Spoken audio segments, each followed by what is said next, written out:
Aqui está funcionando? Está funcionando?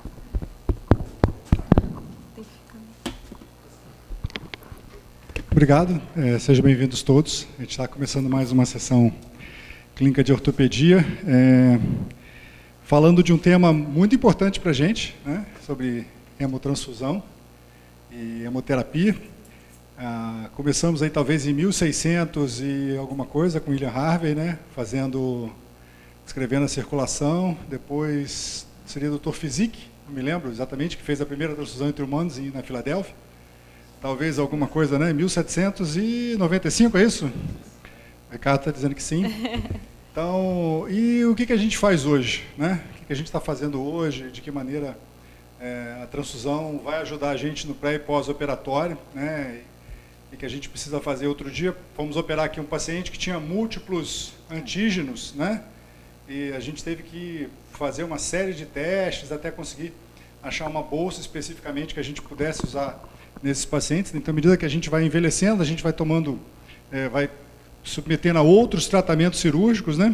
Alguns desses procedimentos são necessários à transfusão e em algumas situações a gente acaba desenvolvendo esses anticorpos.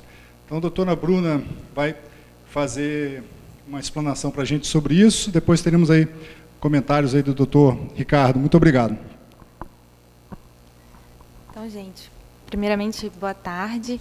Meu nome é Bruna, eu sou médica hematologista e hemoterapeuta do Hemocentro São Lucas, que é o banco de sangue que coordena a agência transfusional do Hospital Procardíaco. Bom, inicialmente, só para vocês saberem que banco de sangue é onde a gente tem toda a produção do sangue, que é onde a gente produz os concentrados de hemácia, concentrados de plaqueta, plasma e crio. E aqui dentro do hospital a gente só tem uma agência que a gente armazena esse sangue, faz os testes pré-transfusionais para realizar as transfusões. Queria agradecer ao Marcos pelo convite de estar apresentando essa sessão, que é muito comum na prática médica, tanto de clínicos quanto de cirurgiões. E eu vou apresentar de uma forma que, se vocês tiverem dúvida, vocês podem perguntar, que será a partir de 3 casos clínicos. Então, vamos lá. Primeiro cenário clínico. LES, 52 anos, masculino, casado, advogado, natural do Rio de Janeiro. Foi admitido no pronto atendimento após acidente automobilístico com fratura exposta de tíbia esquerda com perda sanguínea significativa. De história patológica pregressa, ele tinha dislipidemia em uso de estatina. No exame físico, o paciente apresentava-se confuso, hipocorado, 3 cruzes em 4, desidratado, ausculta cardiovascular, ritmo cardíaco regular em dois tempos, pressão 8/5, frequência cardíaca 115 batimentos por minuto, ausculta respiratória normal, um pouco taquipneico, abdômen normal e membro inferior com fratura exposta de tíbia esquerda. Fizeram um exame laboratorial rapidamente, que evidenciou hemoglobina de 6,5, plaqueta 196.000, leucócitos normais, ureia 53, creatinina 1,3, RNI 1,1, TAP 80%, TTPA 32 segundos. E o diagnóstico era uma fratura exposta da diáfise da tíbia com lesão vascular e indicação cirúrgica de emergência. O caso é bem simples para o contexto de ortopedia, né? Mas aqui, como a gente vai discutir hemoterapia, foi levantado a conduta de transfundir esse paciente. E aí, transfundindo esse paciente, a primeira pergunta que a gente faria é uma indicação de transfusão de emergência, de urgência ou de rotina? há indicação de algum procedimento especial para esse hemoconcentrado que for ser transfundido? É muito comum, né? A gente pede o sangue e, de repente, a agência liga. E aí, é uma transfusão de emergência? Dá para fazer os testes? E a gente tem que saber como que funciona isso, né?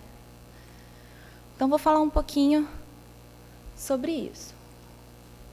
Uma transfusão de rotina é aquela que a gente tem até 24 horas para preparar o hemocomponente. Uma transfusão de urgência, eu tenho até 3 horas para preparar e transfundir esse hemocomponente. E uma transfusão de emergência, que é aquela em que os testes não são realizados, que é aquela quando o retardo da transfusão pode acarretar risco de vida para o paciente, eu tenho que atender o mais imediato possível.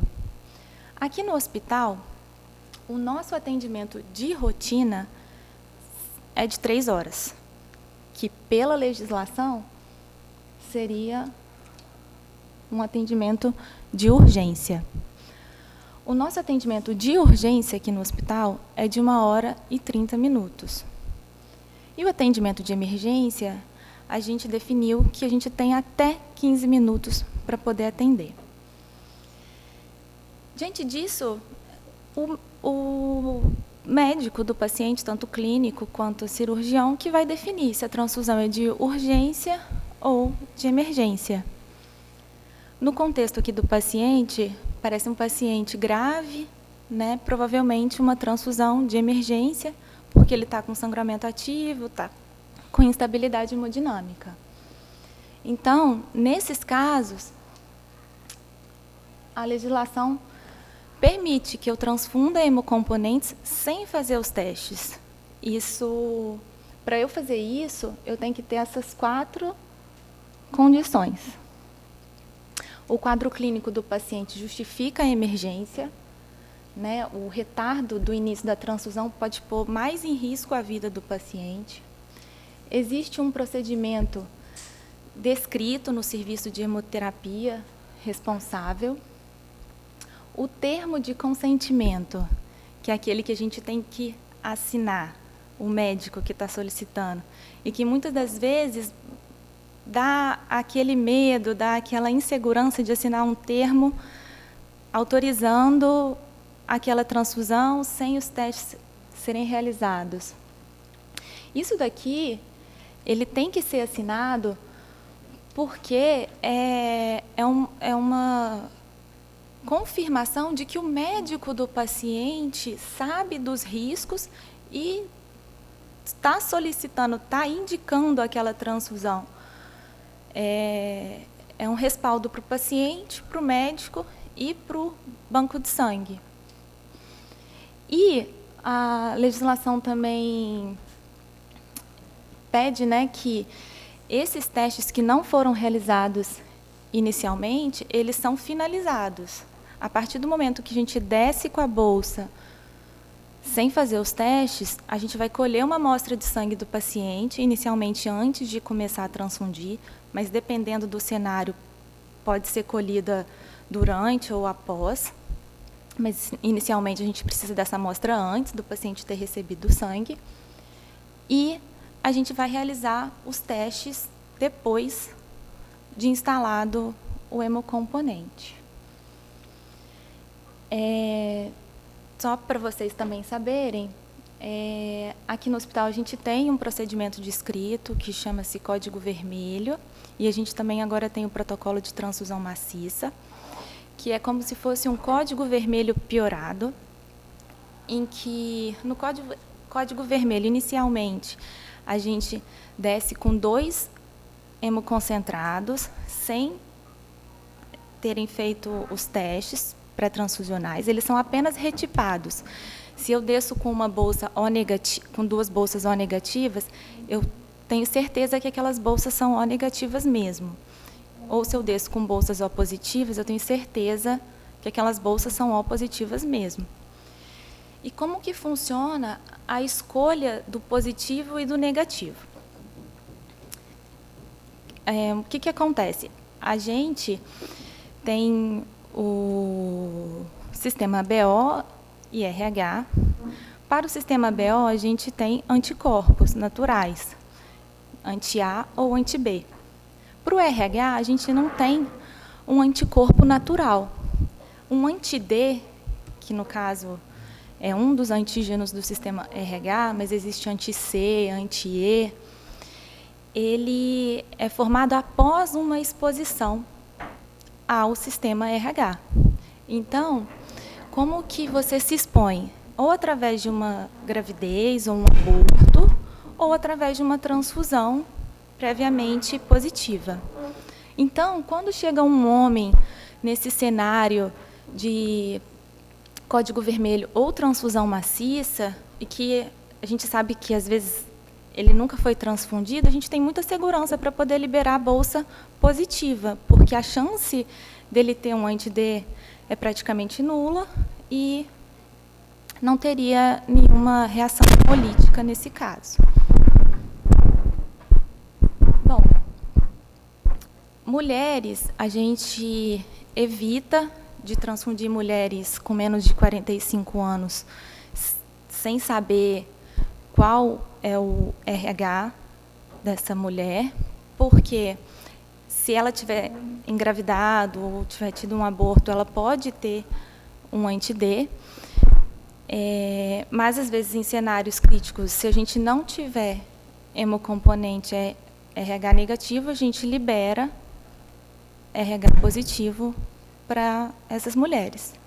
Quando a mulher tem mais de 45 anos, a gente sabe que ela também não vai engravidar, a gente tem bastante segurança para transfundir RH positivo, porque um dos perigos também dela sensibilizar é a questão da eritroblastose fetal, que se ela tiver um filho RH positivo e desenvolver um anti-D, pode ter a eritroblastose fetal. Opa.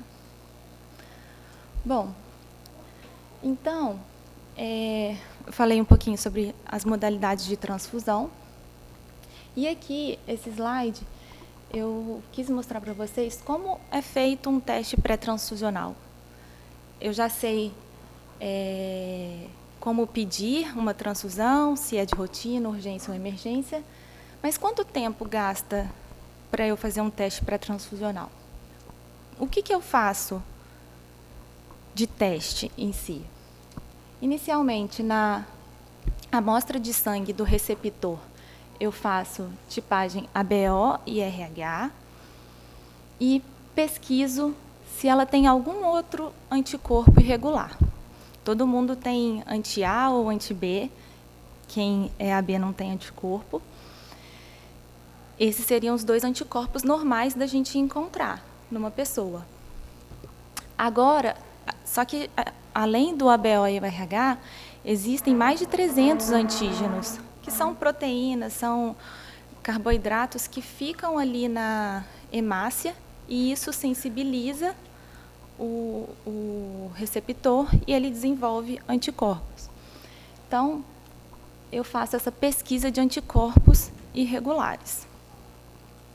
No doador, no caso aqui, para os concentrados de hemácia, e eu faço, na verdade, para todos os hemocomponentes, eu tenho uma retipagem ABO e RH, eu certifico que aquela bolsa é o que está escrito ali no rótulo dela, que ela é A, que ela é B, que ela é O. E depois eu cruzo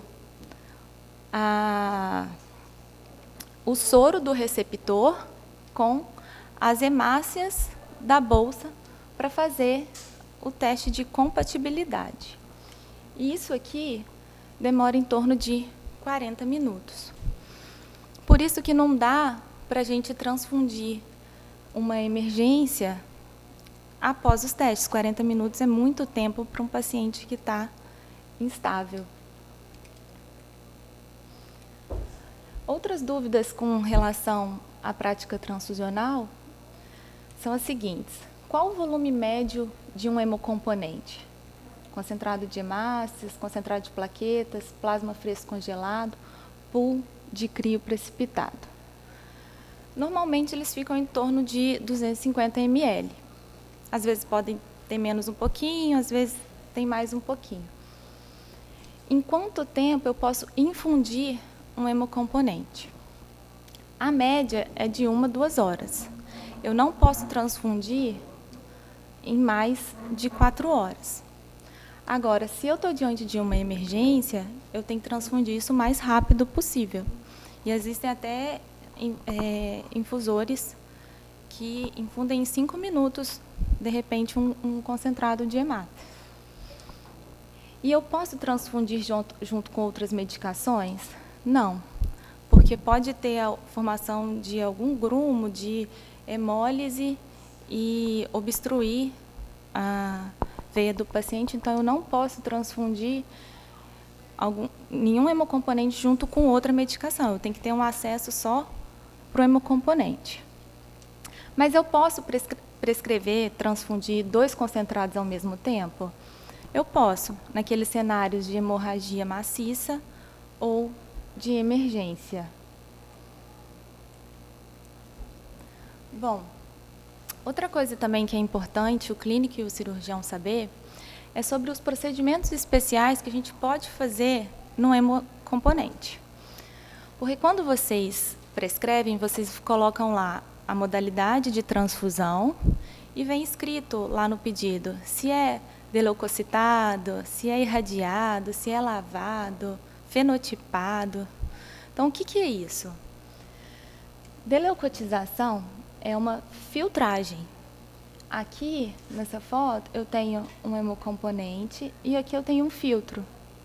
Nessa caixinha aqui é o filtro por onde passam os leucócitos e eles ficam retidos. Os leucócitos, geralmente, são os grandes vilões da transfusão. Eles induzem uma resposta inflamatória que é responsável, né, pelas reações febris não hemolíticas, que são a principal, a reação transfusional mais comum que existe. Os leucócitos também, eles são responsáveis pela imunização HLA, porque os antígenos HLA estão nos leucócitos, e eles são responsáveis pela transmissão do CMV, que também é um vírus que fica dentro do leucócito. Então, deleucotizar ou filtrar seria, dos procedimentos especiais, aquele mais importante. Entretanto, um filtro de leucócito, ele encarece demais a transfusão. No SUS, isso quase não é possível. E aí tem protocolos sugerindo filtrar os hemocomponentes apenas para aqueles pacientes que vão ser politransfundidos, pacientes hematológicos, pacientes HIV. Mas, dentro do nosso hospital, a gente consegue filtrar todas as transfusões. Aqui, 100% das transfusões realizadas são com filtros. Uma coisa ruim de filtrar é que isso também demora, em torno de 40 minutos a 1 hora. Então, diante de uma transfusão de emergência, se eu tiver bolsa já filtrada, ok, ela já vai estar retipada e filtrada e vai ser fornecida para o paciente. Mas se ela não estiver filtrada, não vai ser o ideal para uma transfusão de emergência. Aqui tem estudos, né, mostrando a deleucotização como fator de proteção em pós-operatório e relacionando, né, a deleucotização com menor risco também de infecção. Agora, um outro procedimento especial que a gente tem, irradiação. A irradiação, ela tem um objetivo, que é prevenir doença do enxerto contra-hospedeiro pós-transfusional. Quando a gente transfunde um hemocomponente, além de leucócitos, tem linfócitos imunocompetentes dentro daquele concentrado de massa, concentrado de plaquetas, que eles podem induzir uma reação né, enxerto versus hospedeiro. A doença do enxerto versus hospedeiro é muito grave, é potencialmente fatal. Entretanto, é uma coisa que acontece só em paciente imunossuprimido. Não é uma coisa que em pessoas imunocompetentes acontece.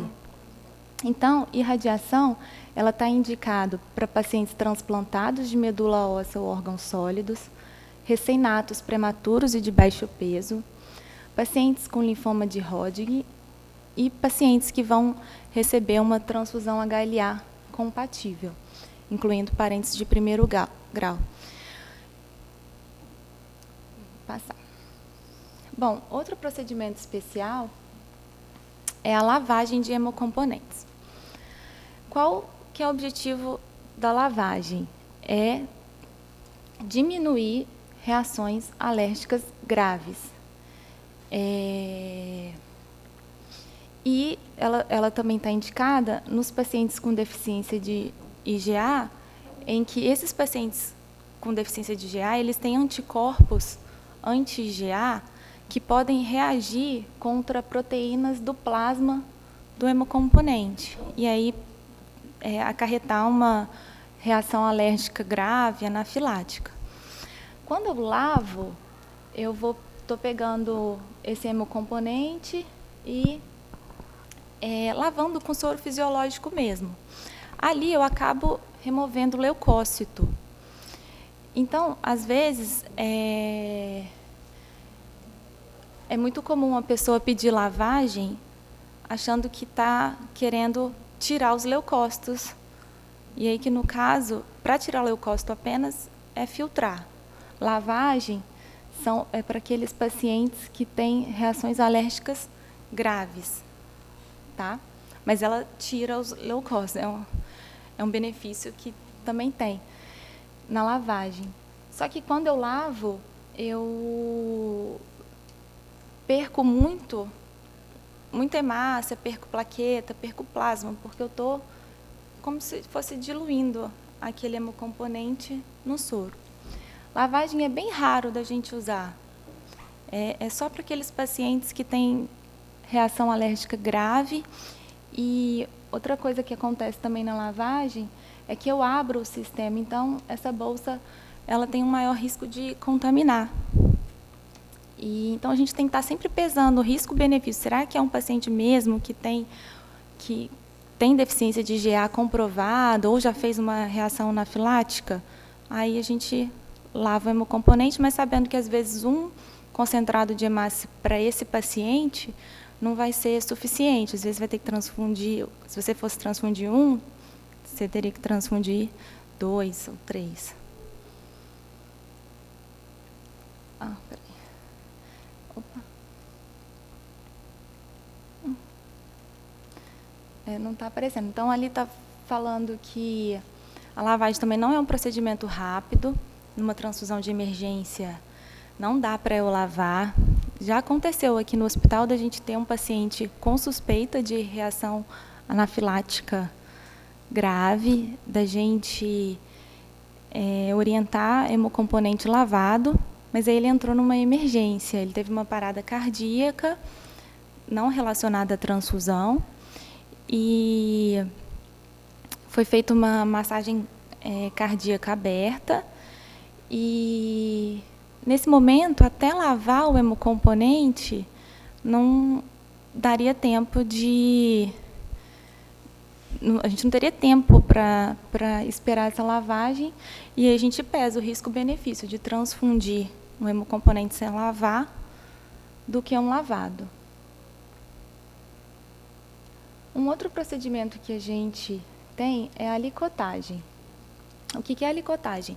É diminuir o conteúdo de uma bolsa para bolsas menores. E quem tem indicação de receber uma alíquota? São pacientes com restrição de volume, em que, às vezes, eu preciso de transfundir muito lento, mas a transfusão ela tem uma validade de 4 horas. E, se eu quero muito lento, às vezes, em 4 horas, eu não vou conseguir transfundir todo esse conteúdo. Então, eu esse hemocomponente em 2 ou 3, e aí fica cada alíquotazinha em torno de 100 ml, e aí cada alíquota eu transfundo em até 4 horas. Com isso vai bem lentinho, e aí eu não perco o hemocomponente, porque se eu transfundir, eu vou abrir o sistema e o hemocomponente tem uma validade de 4 horas por conta do risco de contaminação bacteriana. Aqui é só a máquina mostrando onde a gente faz uma conexão estéreo, que a gente divide essa bolsa em 3, mas através de uma conexão estéreo, a gente não abre o sistema. Então, a validade do hemocomponente é a validade original da bolsa.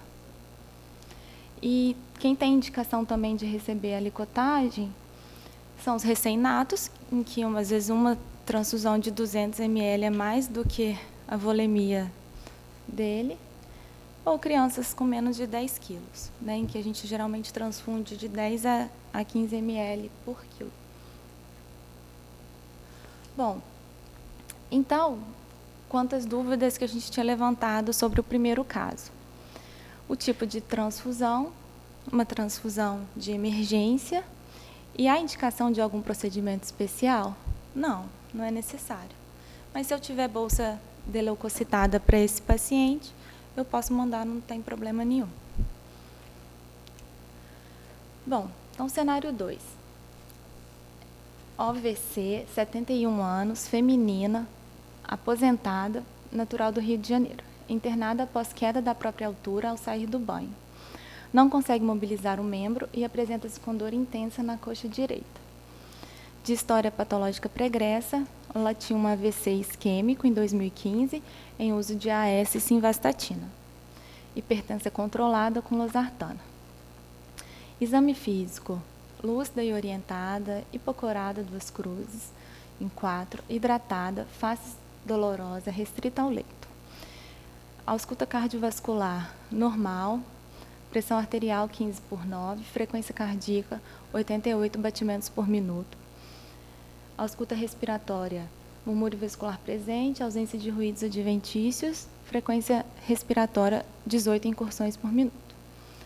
Abdômen, ruídos hidroaéreos presentes, indolor, membro inferior direito com aumento volumétrico em coxa, sugestivo de hematoma.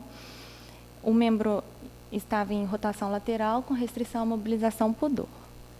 Foi feito um exame laboratorial que mostrou hemoglobina de 8,5, plaqueta de 256.000, leucócitos 10.200, ureia 48, creatinina 1,2, PCR 2,5, INR 1, TAP 90%, TTPA 32 segundos. E no raio-x foi evidenciada uma fratura trochanteriana de membro inferior direito. Foi feito, né, hipótese de fratura de fêmur com indicação cirúrgica ortopédica. Bom, e quanto à hemoterapia?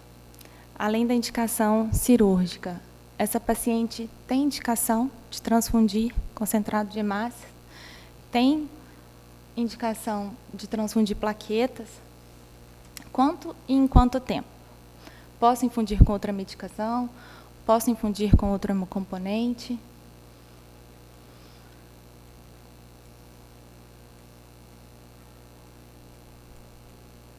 Não está passando. Passou. Bom, aqui nós vamos falar um pouquinho sobre gatilho transfusional. Primeiro eu vou falar sobre gatilho de transfusão de hemácias e depois gatilho de transfusão de plaquetas. Quando a gente fala de gatilho, a gente tem inicialmente protocolos muito liberais de transfusão, em que transfundiam pacientes com hemoglobina em torno de 10, 12 miligramas por decilitro. E à medida que foram evidenciados os riscos de uma transfusão, com aumento de mortalidade, aumento de desfechos clínicos adversos, foram sendo criados estudos com gatilhos mais restritivos para avaliar esses desfechos clínicos. Em 1999, teve um estudo canadense com 838 pacientes, em que avaliou um gatilho restritivo, com hemoglobina de 7 a 9, e um grupo liberal, com gatilho de 10 a 12. E aí, os resultados mostraram que não houve diferença na sobrevida entre o grupo liberal e restritivo. No caso, o grupo restritivo apresentou até maior sobrevida como desfecho do estudo. E esses estudos eles foram sendo realizados em grupos selecionados de pacientes. Por exemplo, os pacientes cardiopatas. Será que eles toleram uma hemoglobina mais baixa, um limiar mais restritivo de transfusão? E isso foi sendo evidenciado, que não estava aparecendo diferença significativa na mortalidade em pacientes selecionados. No grupo aqui dos cardiopatas, não houve uma diferença significativa na sobrevida dos pacientes, e eles podiam ser mantidos com concentrações de hemoglobina entre 7 e 9. Em 2002, teve um estudo para pacientes testemunhas de Jeová, que mostrou que eles toleravam bem hemoglobina em torno de 5 a 6, com mortalidade bem baixa, tanto em pacientes cardiovasculares e não cardiovasculares. E aqui, mostrando vários estudos que o gatilho transfusional de 7, ele reduzia eventos cardíacos, ressangramento, infecções bacterianas e mortalidade. Com isso, hoje em dia, a gente vê cada vez mais em pacientes sem comorbidades e com comorbidades, recebendo no caso sangue, com valores mais restritivos, né? Aqui a gente tem um fluxograma que ele diz assim: o paciente ele está anêmico e hemodinamicamente estável? Sim. Hemoglobina maior do que 9? Sim. Então, não preciso de transfundir aquele paciente. Paciente anêmico, hemodinamicamente estável? Sim. Hemoglobina maior do que 9? Não. Bom, então eu preciso analisar o perfil daquele paciente. É um coronariopata, está com sepse ou uma injúria neurológica? Se ele tiver num quadro de sepse, se essa sepse for desencadeada, se ela foi desencadeada ainda com menos de 6 horas, eu tenho que manter uma hemoglobina mais alta, em torno de 9 a 10. Se eu já tenho mais tempo desse diagnóstico, esse paciente ele já recebeu as medidas iniciais de suporte e aí ele tolera uma hemoglobina mais baixa, mas acima de 7.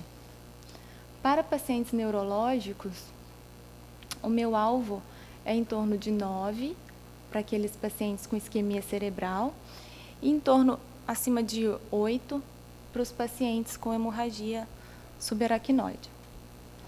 Pacientes com doença cardíaca, eles toleram uma hemoglobina acima de 8 a 9, exceto aqueles pacientes com angina estável, que eu posso deixar até a hemoglobina um pouquinho mais baixa, em torno de 7. E pacientes críticos no geral, o gatilho é 7. Agora, gatilho de plaquetas. Normalmente, pacientes com menos de 5.000, pacientes com acima de 5.000, eles não precisariam ser transfundidos se eles não tiverem sangramento e se estiverem estável. Isso dá muita insegurança, né? Você vê um paciente plaquetopênico e não transfundir. Mas o hematologista, ele lida com isso aqui muito bem. Mas ele está muito acostumado em pegar doenças primárias da medula e realmente o paciente não sangra. Há um risco maior de sangramento do sistema nervoso central, mas a literatura fala que esse risco de sangramento do sistema nervoso central, ele é maior com plaquetas menor do que 5.000. No entanto, se ele tiver febre e tiver menos de 10.000 plaquetas, isso é uma indicação de você transfundir. Se ele estiver recebendo heparina ou com alguma outra alteração, menos de 20.000 plaquetas, você pode transfundir.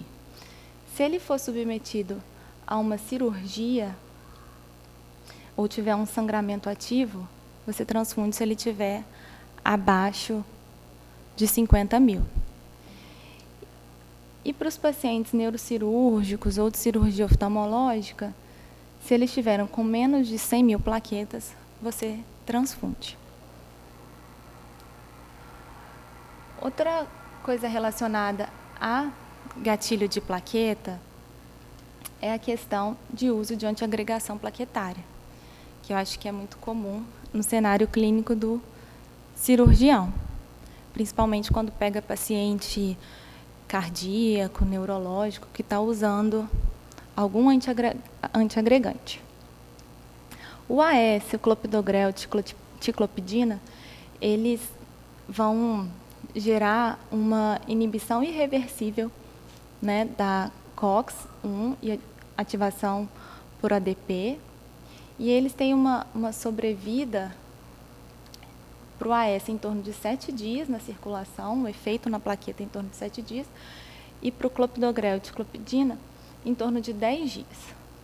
Para o abciximab e outras drogas tipo Fiban, essa sobrevida é em torno de 12 horas. E aí, o que a literatura mostra para a gente? Esses pacientes, eles não devem ser transfundidos profilaticamente, exceto, né, aqueles pacientes com sangramento anormal, que possam, né, que esse sangramento ele possa estar relacionado à terapia anticoagulante. No caso, se o paciente tem uma lesão arterial e está sangrando, é claro que tem um efeito da terapia antiplaquetária, mas isso é mais relacionado à meia-vida da droga do que um problema ali na função plaquetária. E aí a literatura, ela fala o seguinte, pacientes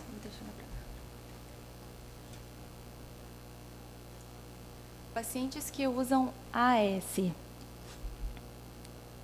que forem submetidos a uma cirurgia de urgência, eles não precisam receber plaqueta.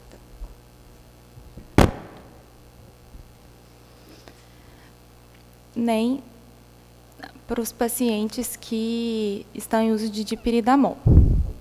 Pacientes que estão em uso de clopidogrel, prasugrel, ticlopidina, se eles forem submetidos a uma transfusão, a uma cirurgia de urgência, eles devem receber uma dose, apesar de estarem com os níveis de plaqueta normais, por conta do efeito, né, dessas medicações na agregação plaquetária.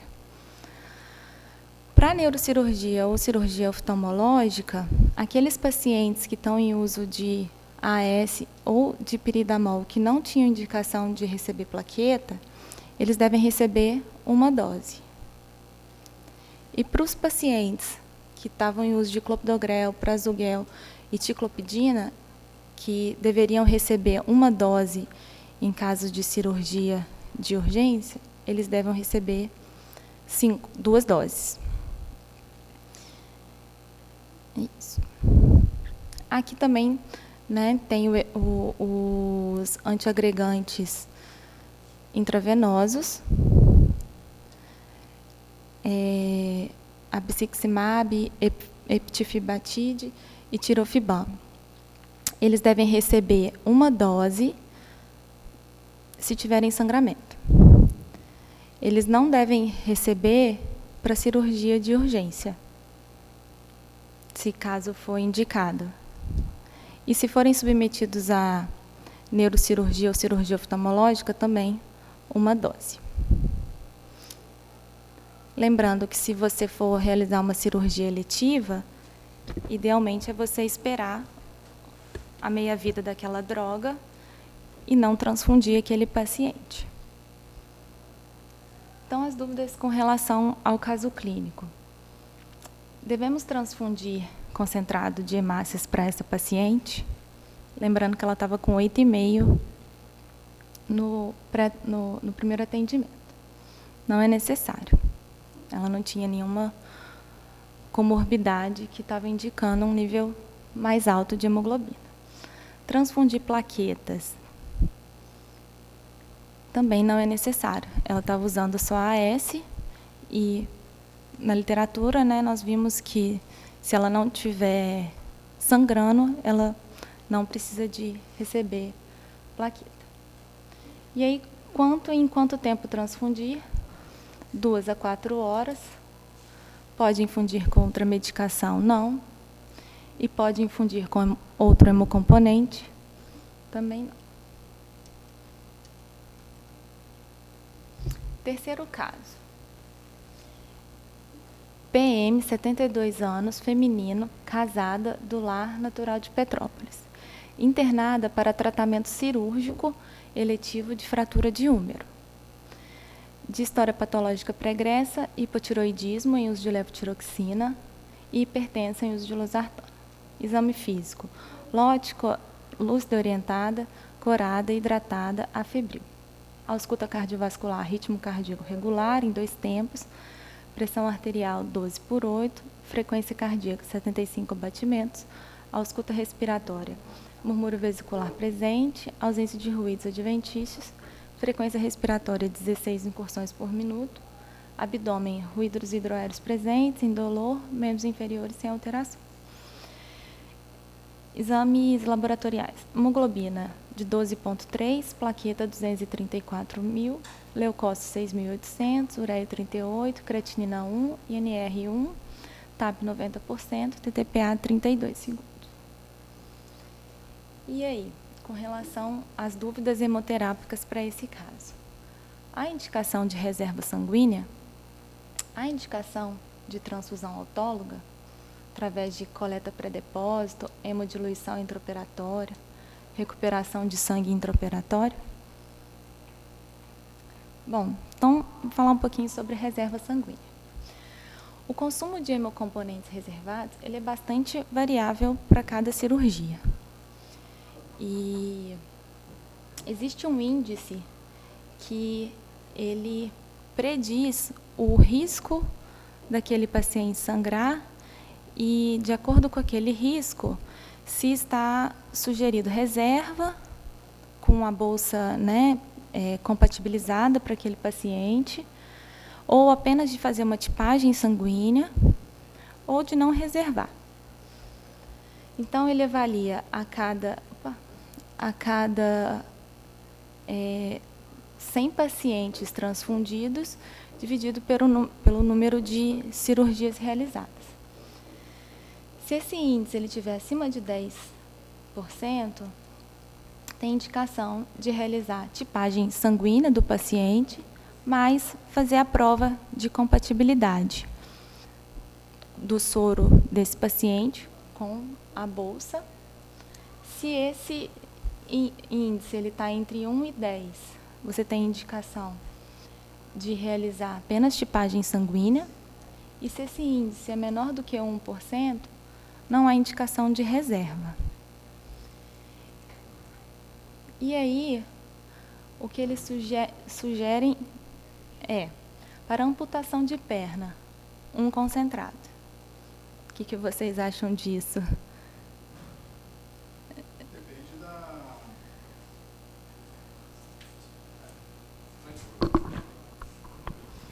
depende da indicação do que motivou a amputação. Você pode fazer uma amputação de perna e não sangrar nada. Basta que você possa abordar inicialmente o feixe vasculo nervoso, clampeá-lo e depois fazer o resto da amputação. Então, muitas vezes, se você faz uma amputação de modo eletivo, né, você consegue, muitas vezes, segurar isso. Mesmo nas amputações de urgência, em algumas situações, muitas vezes o membro já chega amputado, ou quase todo amputado, se o cirurgião tem a oportunidade de fazer o clampeamento do feixe na emergência, esse paciente já, muitas vezes, para de sangrar naquele momento. Uhum. Então, a sua experiência está bem próximo da literatura.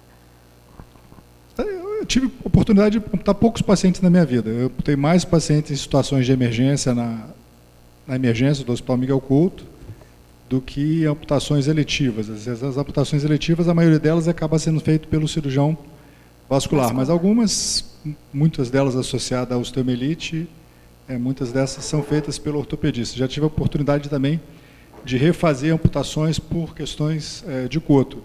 Nessas amputações eletivas, em nenhuma delas a gente precisou transfundir. Uhum. A artrodese de coluna, eles sugerem apenas tipagem sanguínea. O meu marido é neurocirurgião, ele discorda disso aqui. Artroplastias de ombro, não precisa nem fazer tipagem sanguínea. Artroplastia total de joelho, tipagem sanguínea. Correção de escoliose, depende, né? Tem correção de escoliose que precisa de bastante. Enxerto ósseo também não recomenda nada. Laminectomia, apenas tipagem sanguínea. Osteossíntese, de húmero e tíbia, nada. Osteossíntese de fêmur, apenas um concentrado. Osteotomia, nada. Revisão de prótese total de joelho, apenas tipagem sanguínea. Revisão de prótese de quadril, 2 concentrados. É isso. Essa referência eu tirei do Hospital Sírio-Libanês, tá? É o que eles fazem lá. Esse é o posicionamento, talvez, de um hospital, não necessariamente da literatura, né? Acho que talvez tenha a ver com o perfil de pacientes que eles acabem atendendo. Eu acho que não dá para usar isso como regra. Eu acho que a gente precisaria ver o perfil de doente, instituição a instituição. Né? Exatamente de que maneira esse paciente chega. Esse critério, por exemplo, não tem... Muitas vezes o paciente chega com 9. Não vou transfundi-lo. Sim, mas ele está com 9 e talvez o pouco que ele perca seja necessário fazer algum tipo de transfusão, diferente se o cara entrar com 12. Sim, com certeza. Bom, e aí a gente também vai falar um pouquinho sobre transfusão autóloga. Né? Definição de transfusão autóloga é aquela em que o receptor e o doador é o mesmo indivíduo. A pessoa está doando sangue para ela mesma. E a gente tem 3 tipos de transfusão autóloga, que é a coleta para depósito, normalmente a gente chama mais de doação autóloga, em que o sangue é coletado previamente à cirurgia eletiva e estocado. Hemodiluição normovolêmica aguda intraoperatória, em que o sangue ele é coletado no início do ato cirúrgico, com substituição do volume retirado por solução colóide ou cristalóide, sendo transfundido durante ou ao término da cirurgia. E recuperação de sangue intraoperatória, em que o sangue é coletado no campo cirúrgico e recuperado, processado em equipamentos específicos e reinfundido durante a cirurgia. Vantagens da transfusão autóloga. Ela previne a transmissão de doenças infecciosas, previne reações transfusionais, previne a imunização e ela é essencial para pacientes com tipos sanguíneos raros, em que você quer evitar essa imunização, ou pacientes com múltiplos anticorpos. Bom, então, coleta pré-depósito, que é bem comum na ortopedia, né? As indicações. Ela está limitada a procedimentos eletivos, nos quais a necessidade transfusional esteja previamente estabelecida. Contraindicações: infecção ativa, cardiopatia, coronariopatia, hipertensão não controlada, AVC recente e epilepsia ou crises convulsivas descontroladas. A doação autóloga ela é feita numa estrutura de banco de sangue, né? Então, no caso aqui no hospital, a gente não faz esse procedimento aqui. Ele é feito no nosso banco de sangue, que é no Meier. Esse sangue, ele também tem uma validade conforme os hemocomponentes que são doados.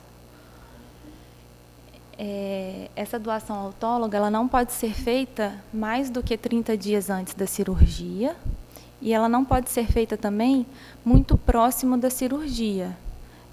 O limite é até 3 dias antes da cirurgia, porque o paciente ele não pode entrar hipovolêmico para a cirurgia. Transfusão autóloga, hemodiluição intraoperatória. Indicações: quando a previsão de perda sanguínea for superior a 1 litro, 1000 ml, ou a 30% da volemia. Contraindicações: o sangue só pode ser utilizado até 8 horas após a coleta.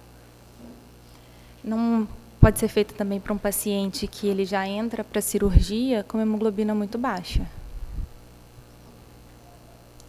Recuperação intraoperatória de sangue.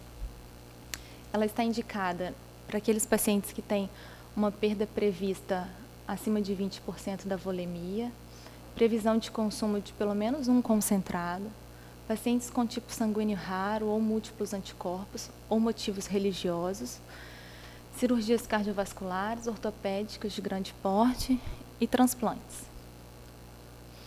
Contraindicações: cirurgias contaminadas ou com contaminação neoplásica do campo operatório ou uso de agentes hemostáticos. Bom, então para o caso, existe indicação de reserva sanguínea? Eu coloquei como depende porque se ela não fez doação autóloga e dependendo da experiência do ortopedista, ele pode solicitar ou não a reserva sanguínea. Indicação de transfusão autóloga? Sim. Uma paciente eletiva, com uma hemoglobina boa, não tinha nenhuma comorbidade que implicasse um maior risco dela fazer uma hipovolemia. Hemodiluição intraoperatória? Não, porque era uma cirurgia de úmero, a perda sanguínea estimada não é grande. E recuperação intraoperatória também não. Bom, e aí, essa paciente ela internou para cirurgia eletiva, foi coletada a amostra pelo técnico da agência transfusional para preparo de um concentrado conforme solicitação médica de reserva sanguínea. Cerca de 15 minutos depois da coleta, o ortopedista recebe uma ligação da agência transfusional comunicando que havia sido encontrado um anticorpo na paciente e que a reserva iria demorar um pouco. Isso é muito comum. Parece que o paciente, quando interna eletivo, ele atrai a positivação dos testes. O que é a PAI, a pesquisa de anticorpos irregulares? Como eu disse, além do sistema ABO e RH, existem outros sistemas para diversos antígenos. São mais de 300 antígenos que a gente pode ter na nossa hemácia. E quando a gente recebe uma transfusão, ou a mulher, quando tem um aborto ou engravida, ela pode ser sensibilizada.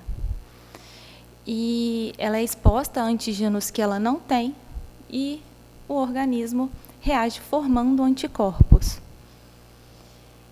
E qual que é o efeito desses anticorpos? Se ela receber uma bolsa que tem aquele antígeno, aqui eu não estou falando de ABO e RH, estou falando de outros antígenos, eu posso ter uma aglutinação que, em vivo, pode gerar uma hemólise intravascular. Então, a pesquisa de anticorpos irregulares é isso. Não estou falando de antígeno, de anticorpo anti-A e anti-B. São outros anticorpos que foram formados após uma sensibilização, após transfusão ou gestação. E a gente fala que eles são clinicamente significativos quando eles causam hemólise em vivo. Às vezes a hemólise pode ser só in vitro, e em vivo não acontecer a hemólise. E aí eu posso transfundir pacientes com anticorpos positivos?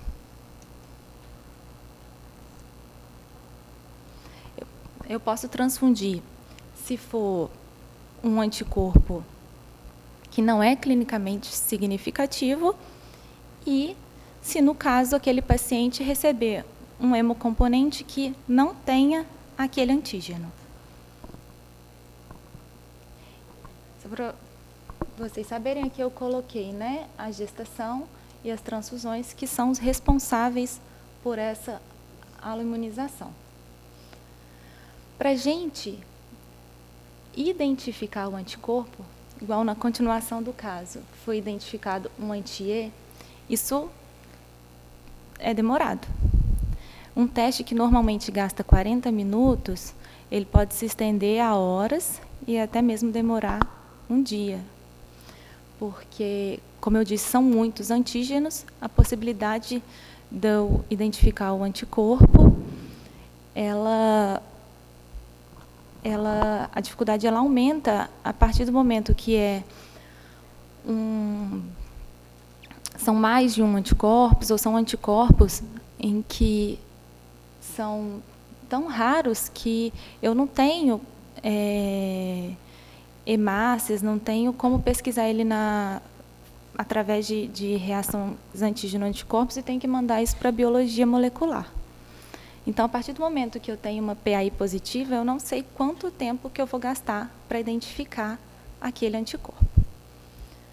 No caso da paciente, foi identificado um anti-E, que é o anti-E, no caso o E, é um antígeno do sistema RH. A bolsa selecionada foi fenotipada, ou seja, ela não tem aquele antígeno E. Então, se eu transfundir ela no paciente, eu não vou ter reação, porque eu tenho o anticorpo, mas eu não tenho o antígeno. E foi transfundida para o paciente. O paciente ele foi transfundido com a bolsa reservada, fenotipada e deleucotizada. Após 50 minutos da transfusão, ele queixa-se de tremores e calafrios. Os sinais vitais pré-transfusão: pressão 130/80, após a reação foi para 140/90. A frequência cardíaca, que era em torno de 88, foi para 110 batimentos. Não houve alteração da frequência respiratória e o paciente apresentou febre. A temperatura era 36,1, foi para 38. O que ocorreu? Qual a conduta no momento? Qual a conduta nas próximas transfusões? Aí que eu vou falar um pouquinho sobre reação transfusional, que é toda e qualquer intercorrência que ocorra como consequência da transfusão de sangue durante ou após a sua administração. De uma forma geral, os sinais e sintomas das reações transfusionais são febre, com ou sem calafrios, calafrios com ou sem febre, dor no local da punção, dor torácica, dor abdominal, alterações agudas da pressão arterial, alterações respiratórias, alterações cutâneas, náuseas e vômitos. Aqui eu tenho uma tabela com as reações transfusionais. Como eu disse, elas podem ser agudas ou tardias, causadas por reações imunes ou não imunes. Imunes, eu tenho a reação hemolítica, que geralmente é por uma transfusão incompatível. Reação febril não hemolítica, que é a mais comum, causada pelos leucócitos do hemocomponente. Reação alérgica, reação anafilática, trale. Contaminação bacteriana. Normalmente a hemácia ela fica armazenada na geladeira, então é difícil você ter uma contaminação bacteriana, mas existem bactérias que crescem na temperatura da geladeira, sobrecarga circulatória e hemólise não imune. E as tardias? Aloimunização, HLA ou antígenos eritrocitários, GVHD, púrpura pós-transfusional, imunomodulação, sobrecarga de ferro, infecções. Hepatite B, C, HTLV, HIV, Chagas e sífilis. Bom, e a conduta na reação transfusional aguda, de imediato, é interromper a transfusão, manter acesso venoso com soro fisiológico e avisar a agência transfusional. A repetição dos testes é obrigatória por lei, é proibido continuar a transfusão. Eu preciso de coletar uma hemocultura do paciente, da bolsa, se eu acho que é uma reação por contaminação bacteriana. Medicar o paciente e avaliar se há necessidade de nova transfusão. Bom, e aí respondendo às perguntas que a gente tinha feito, o que ocorreu? Então, foi uma reação transfusional aguda. Qual a conduta no momento?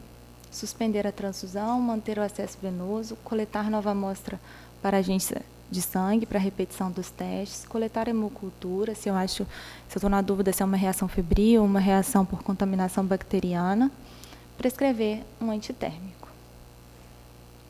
Qual a conduta nas próximas transfusões? Para esse caso que a gente viu, transfundir concentrados filtrados, fenotipados para o antígeno E e pré-medicar a paciente com antitérmico. É isso.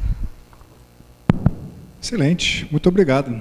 Temos aí uma série de perguntas para você.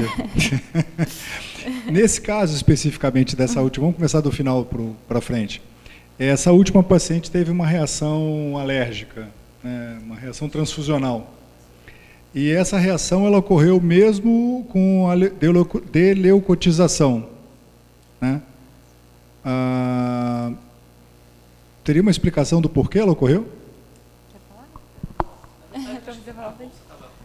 Estava deleucotizada. Assim, na verdade, estatisticamente, a gente, acho que primeiro parabenizar a Bruna aí pela aula, acho que a gente conseguiu fazer um panorama geral da hemoterapia. As reações, a deleucotização, ela reduz a quantidade de leucócitos, naturalmente, mas não previne 100% as reações febris não hemolíticas. Então, não necessariamente, uma vez diante de uma reação febril, existe a indicação de você pré-medicar, no segundo momento também você dá fazer a hemácia deleucotizada para você reduzir essa chance. Na verdade, você reduz, não elimina 100% o risco, e a deleucotização também não é 100%, né? Você não consegue excluir 100% do total de leucócitos, então existe sempre um risco. Eu acho que assim, dentro desse panorama transfusional, eu queria, se pudesse só deixar alguns recados que eu acho que são importantes, que dentro do começo aí da história transfusional, a primeira coisa é avaliar a indicação de uma transfusão, né? Realmente se ela está indicada ou não. A gente passou lá pelos critérios transfusionais.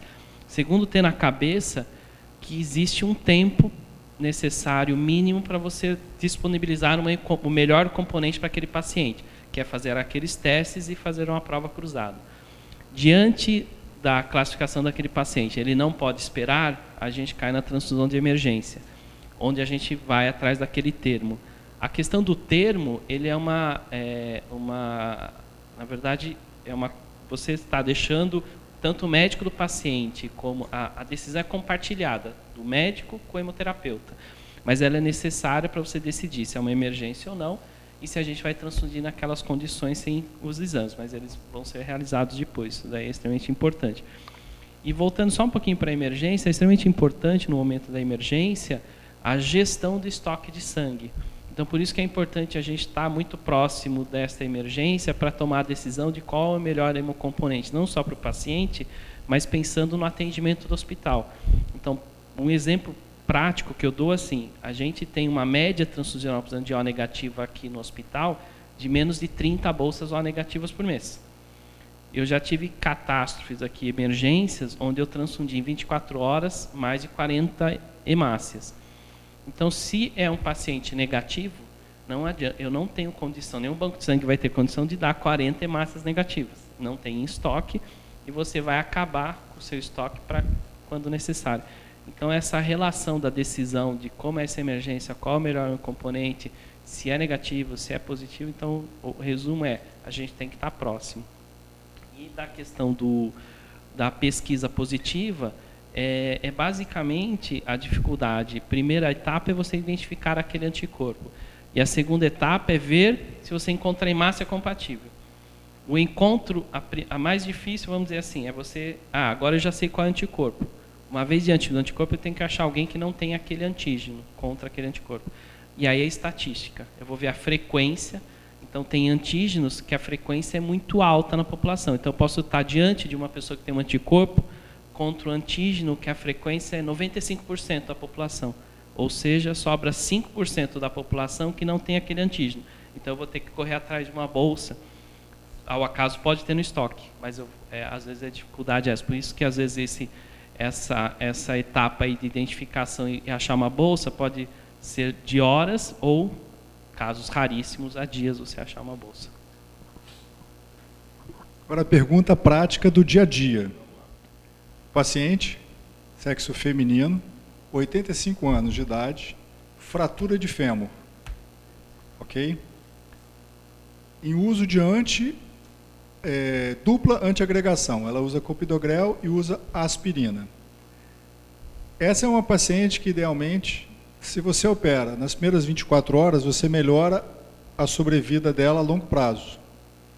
Porém, o uso desses anticoagulantes aumentam muito o risco de sangramento e podem, eventualmente, contraindicar uma cirurgia rápida.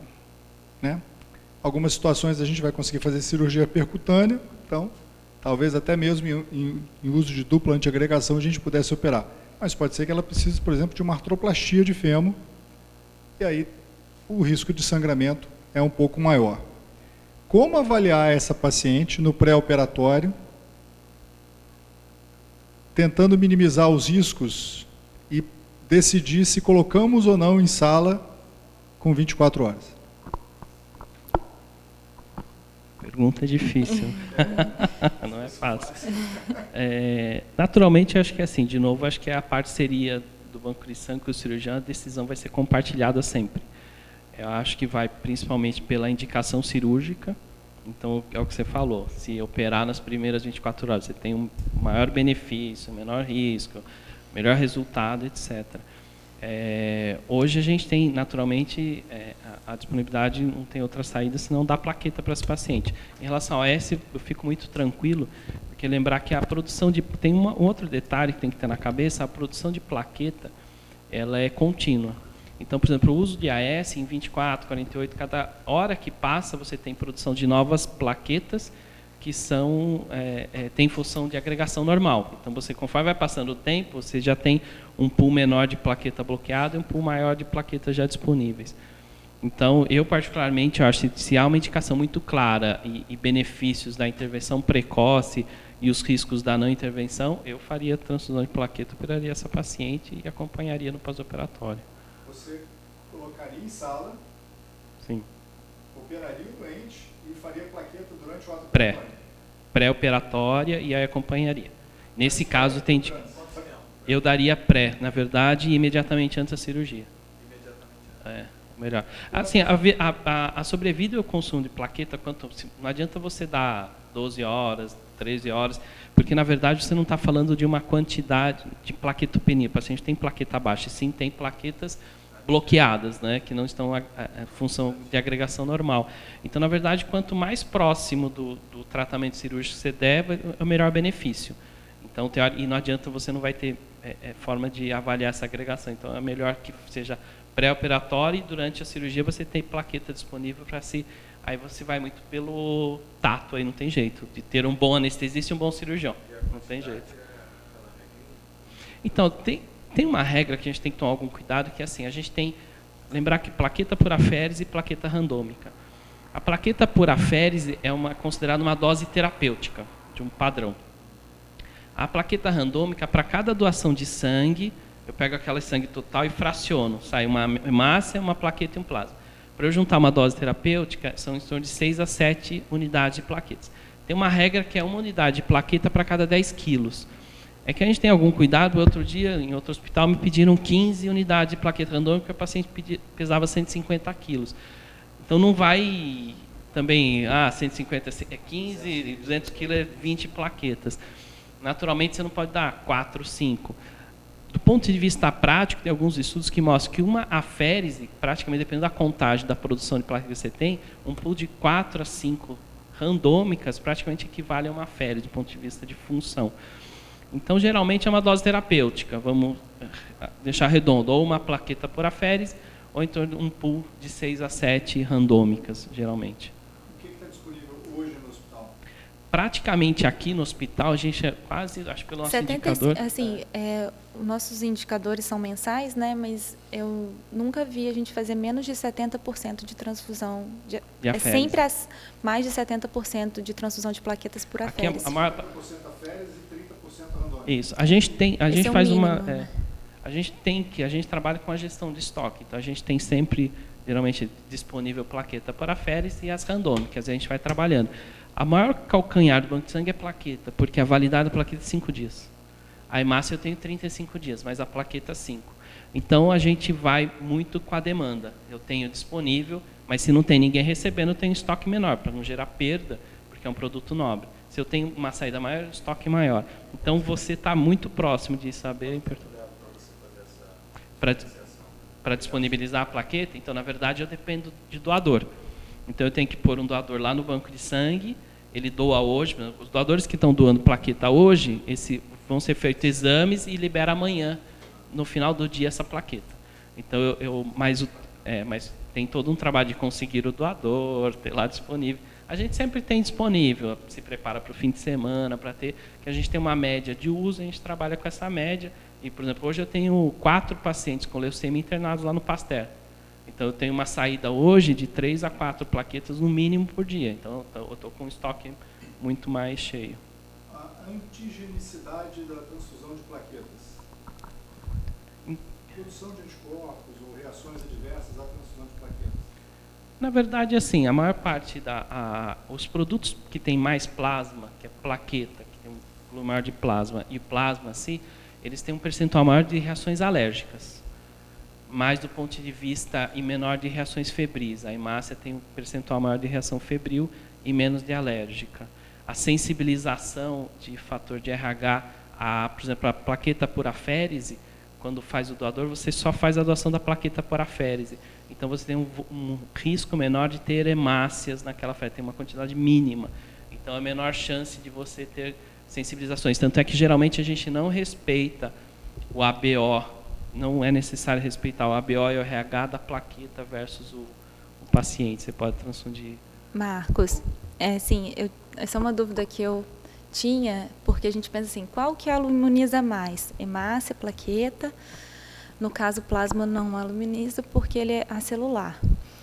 Hemácia, como a gente tem muito antígeno, que são aquelas proteínas ou carboidratos na hemácia, elas aluminizam mais. O risco de aluminização com transfusão de hemácia é maior. Mas a plaqueta, ela tem antígeno eritrocitário, antígeno de hemácia, a plaqueta também tem, mas não são 300, igual tem uma hemácia. Ela tem antígenos plaquetários e tem o HLA, então também tem um risco grande de aluminização. Lembrar que, assim, a gente debate muito essa questão de transfundir, profilático, fazer transfusões necessárias, porque mesmo para a plaqueta, você pode causar refratariedade plaquetária. Então, existe a possibilidade de uma transfusão, às vezes desnecessária ou necessária, de rotina de plaqueta, você começar a fazer anticorpos outros antígenos, anti-HPA, anti-HLA, onde você diminui e reduz o rendimento plaquetário. Então, os anticorpos que existem para a hemácia, existem anticorpos também antiplaquetários. Então, diante de uma refratariedade plaquetária, ou seja, você pega o paciente que está com, 30 mil plaquetas, dá uma transfusão de plaqueta, ele não rende, você tem como medir isso. Mas não rende, não rende mesmo. entendeu? Você dá plaqueta, ele diminui a plaqueta. Então, você pode estar diante, às vezes a refratariedade tem as imunes, não imunes. Então, assim, paciente febril com infecção, ele consome plaqueta. Então, você transfunde mesmo e não rende. Mas tem situações que são devido a anticorpos. E aí você tem que fazer todo... É possível fazer isso? É. Mas você tem que buscar alguns laboratórios específicos onde você realmente identifica o anticorpo anti-HLA, o HPA, principalmente plaquetário. Você tem que achar um doador que seja compatível, fazer uma doação de plaqueta HPA compatível, é uma coisa mais complexa. Mas todos eles podem causar algum tipo de necessidade. Bom, 300 antígenos e hemácia, é isso? Então a gente pode afirmar, não com certeza, mas com uma possibilidade grande, de que após uma transfusão, de alguma maneira, teríamos algum tipo de antígeno. De formação de anticorpo. Na verdade, assim, não necessariamente, porque aí vai depender do antígeno e da chance de formar anticorpo. Então, assim, quando a gente vê a compatibilidade do sangue, a gente só está vendo basicamente a BO e RH. Naturalmente, se você quiser falar qual é a melhor transfusão para a gente, é o que seja todo compatível. Então, a gente tem alguns antígenos que são mais antigênicos, ou seja, que existe maior chance de você formar anticorpos. Então, o do RH, o ABO é o primeiro, o sistema RH, que aí é o C, o D e o E é o segundo, depois tem o sistema KEL, o KID e o DUF, que são, vamos dizer, na verdade, são os principais. Se você quiser dar uma hemácia mais compatível, você vai dar compatível com esses antígenos. Então, tem alguns pacientes específicos, por exemplo, paciente com anemia falciforme, que recebe transfusão desde pequeno, que a melhor indicação é você dar hemácia fenotipada, desde o começo. Porque o paciente que recebe transfusão crônica e que já formou o anticorpo, a chance de formar o segundo é maior e assim vai. E aí você dificulta a transfusão crônica desse paciente. Quanto mais anticorpo ele tiver, mais difícil achar a hemácia. Então, assim, a chance, você, em resumo, quando eu faço, não existe indicação de você dar hemácia fenotipada indiscriminadamente, porque a chance de transfusão crônica e repetida nos pacientes é só para alguns públicos específicos, né? Mas a gente, para alguns pacientes, existe a indicação formal de dar hemácia fenotipada, indiscriminadamente não, mas não, lembrar que necessariamente tudo isso também envolve uma questão de custo e logística para você poder dar esse mundo ideal, mas ele não é praticado não. Hoje está disponível no hospital autotransfusão transoperatória, coleta e reinfusão? Na verdade, a gente tem a doação autóloga do banco de sangue, que é mandar o paciente... A hemodiluição? Não é o Cell Saver. Sim. Coleta e reinfusão, Cell Saver. Cell Saver, sim, a gente faz. A gente tem bastante Cell Saver na cirurgia cardíaca aqui. Ela é disponível demanda só um pré. A gente tem a de urgência e a de rotina, que é a pré-agendada, a gente disponibiliza. Mas, se necessário, a gente tem. Como critério para o uso do Cell Saver foi colocada a previsão de perda de algo próximo a 20% Perfeito. da volemia, não é isso? 20%? Porém, se um paciente, em vez de entrar de novo no limite, em vez de entrar com 12, entrar com 9, aí você optou por não transfundir. A perda dele não vai ser provavelmente de 20%, mas talvez seja de 5% ou 10%. Nesse paciente, valeria a pena usar o Cell Saver? Acho que sim. Sim. A gente tem que pensar sempre naquelas vantagens, né? Assim, às vezes tem questão religiosa, às vezes tem questão de estoque, antígenos raros. Tem situações que sim. Então, não necessariamente a gente precisa seguir a regra dos 20%. Não. Que, na verdade, assim, a gente tem que estabelecer um padrão, né? uma espinha dorsal de orientação. Tudo tem exceção, é o que você falou. Vai transfundir um paciente com HB de 9? De cara você fala não. Mas ele era um pneumopata que tinha 14 de hemoglobina e sangrou para 9. Esse paciente está instável.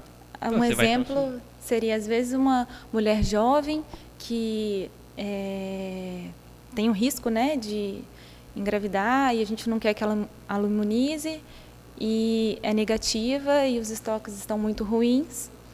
De repente, seria uma indicação. Sim, com certeza.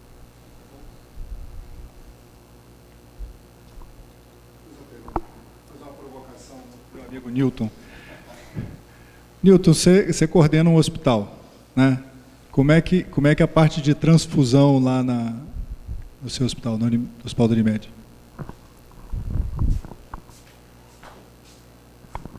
Bom, na verdade, a gente está... Foi até ótimo ter vindo aqui, porque a gente está pensando em criar um banco de sangue do hospital, né? Para poder... o Hospital Unimed Araruama. Na verdade, é o HC Lagos, que é o Hospital Unimed Araruama. A gente está pensando em montar essa estrutura, porque, na verdade, Marcos até teve a oportunidade de operar lá um paciente comigo, e a deficiência é muito grande da região mesmo, né? A gente depende de Cabo Frio, né? Então fica muito complicado. Na verdade, não tem essa estrutura que vocês têm aqui, né? E que a gente está tentando implantar lá. Vou depois até querer conversar com você a respeito disso aí, porque estou aqui, sonho, né?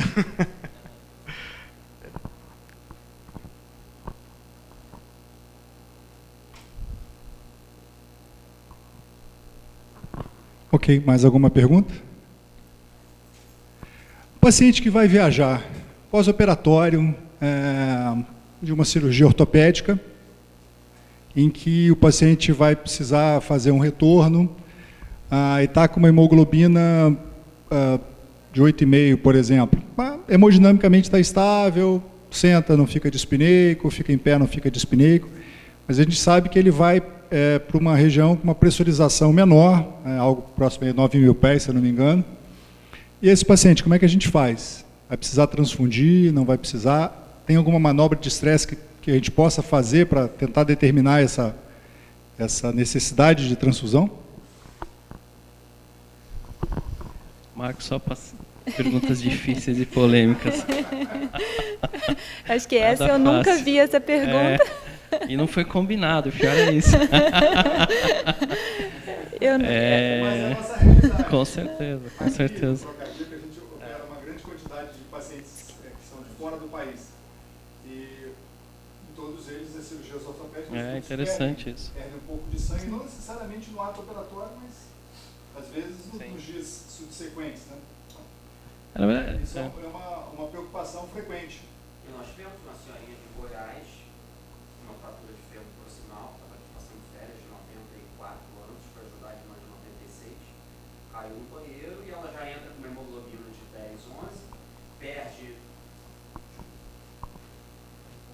Desculpa, então essa senhorinha de 96 anos, 94, ela já entrou com uma hemoglobina em torno de 11, 12, já não é uma hemoglobina muito alta, uma fratura de fêmur proximal na cirurgia difícil, teve que ser aberta, então teve uma perda volêmica importante, e a estrutura dela toda de vida é em Goiânia, então ela tinha que voltar para Goiânia porque aqui ela não tinha estrutura.